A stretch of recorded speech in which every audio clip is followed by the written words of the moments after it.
In this video, I'll reveal to you the framework that will allow you to make good decisions, whether you are in a rush or have the luxury of time. Stay to the end because I'll also share the one question that will cut your decision time in half without increasing your risk. Now, if you like this video, please drop a comment with your toughest decision type and subscribe so you never miss Tactical Leadership Breakdown. Decision quality is the scoreboard for leaders. Research has shown that senior executives make hundreds of decisions every week, with some estimates putting the daily number at over 70 conscious choices. Yet, surveys by McKinsey and Harvard Business Review reveal fewer than 60% of those decisions are judged both timely and effective. And that gap is costly. Poor calls, slow execution, damage credibility, and bleed resources. The challenge isn't intelligence or effort. It's the absence of a reliable structure that holds up when speed and accuracy collide. You see, the real problem is that leaders often don't know what the decision is actually supposed to accomplish. They get distracted by requirements that don't matter, or they aim for the perfect, sweeping solution when all that's needed is a clear, achievable outcome. And without that clarity, leaders either waste time in endless analysis or rush ahead without alignment, and both erode trust and momentum. If you find yourself having to make decisions without the luxury of time, this is for you.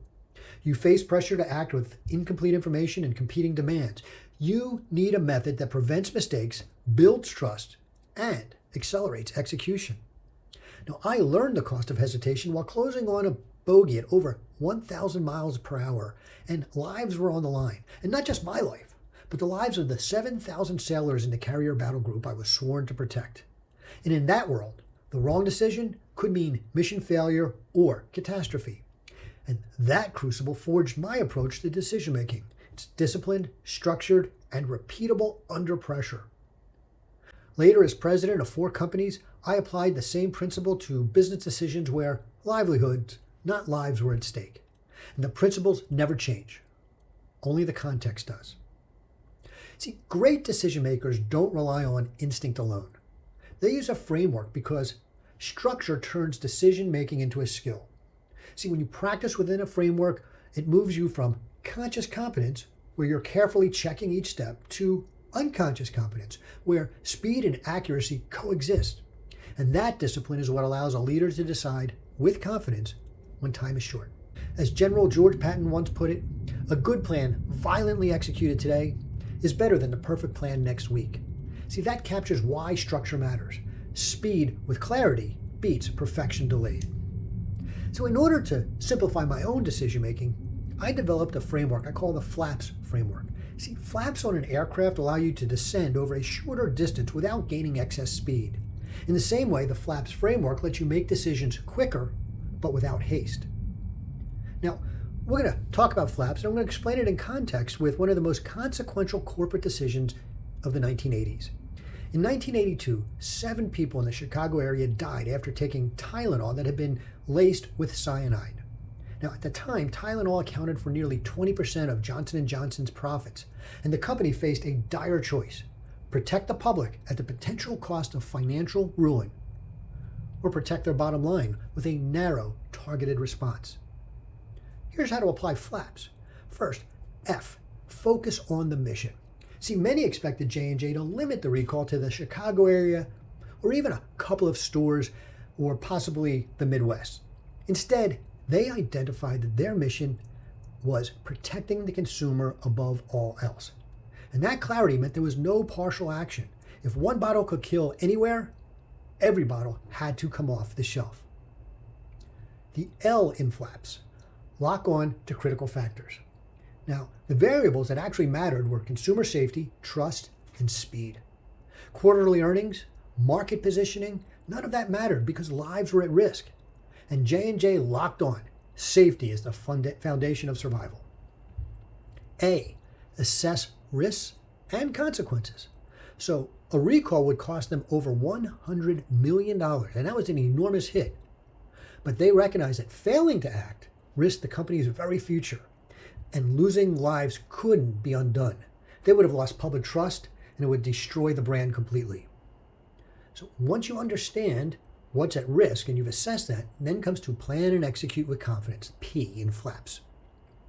J&J made the call, and fast. By October 5th, which was just 4 days after the initial death, they initiated a nationwide recall, yanking 31 million bottles off the shelf.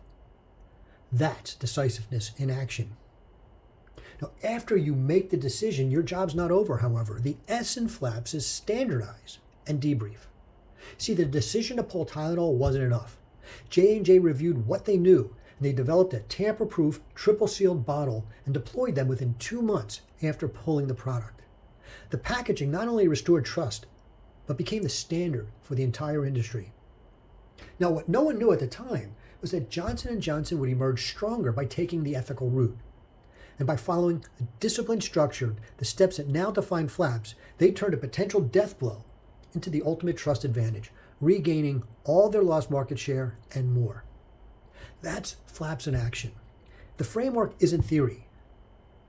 It's a muscle leaders can train. And when practiced, it delivers under pressure, whether you're flying at Mach 1.5 times the speed of sound or managing a Fortune 500 crisis. All right, so I promised you the one question. If you really need to make quick decisions, just ask yourself this. What is the minimum that must be true to call this a success? And that one question will cut your decision time in half because it stops analysis paralysis. It keeps you focused on what really matters and gives you the confidence to move. Using that as the quintessential question when you begin the flaps process to define the mission, and you'll make your decisions faster, sharper, with greater clarity. That's radical accountability in action. If you enjoyed this, then join the Radical Accountability movement and get my Locked On Radical Accountability Tactics Guide. It contains the FLAPS framework as well as 8 other powerful frameworks to assist you in becoming a Locked On leader. Just go to lockedonleadership.com, scroll to the bottom of the page, and sign up for my newsletter. Now, if you found this valuable, then go ahead and like this video, comment with your toughest decision type, and subscribe so you never miss a tactical leadership breakdown.